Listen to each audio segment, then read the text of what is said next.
Ayan guys, panoorin nyo itong sparring ng dalawang kalalakihan guys. Ayan. Mukhang safety na yung mga professional boxer man guys.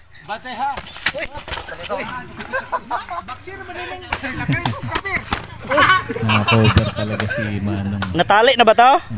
Medyo chubby. Oh. Yung isa parang medyo may alam sa boxing na cover.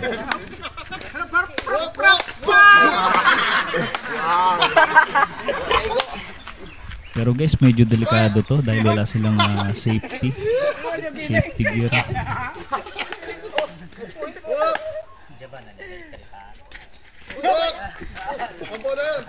Ginawa. Huwag nyo gagayain basta-basta to guys dahil napaka-delikado. Dapat ko mo ang ganitong laro. Boxing. Batay. Way lipot. Dili na mayo. Way lipot. Way lipot. Wala. Wop wop. Naghahabol si Manong. Kay Kuya.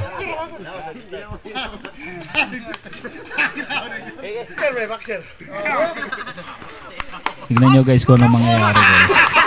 Ayun. Tinamaan na si Manong. Outbalance.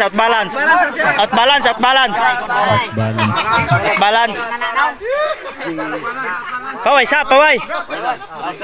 Ayaw pa sumuko. O makabantay, pakilid loyo. Pag-atras ba? Pag-atras.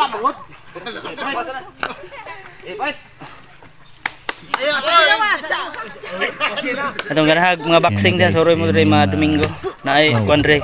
Ang solid nung tama guys. Sakit nun. Ayun. Oh, batay mat balance. Nag-iinit na si Manong. Hinahabol si Kuya. Paway. Mas bata Paway siya. Aw larga maripire. Medyo may hingal na si Manong. Wala nang practice. Ayun. Ay grabe, solid. Yes. Yan ang sinasabi ko guys na medyo delikado. Kagaya ng nakaabang na medic. Kutas. Nagihilik si Manong. Tulog talaga siya. Delikado talaga ito guys. Era. Kuha na ng gloves. Hindi biro yung tama sa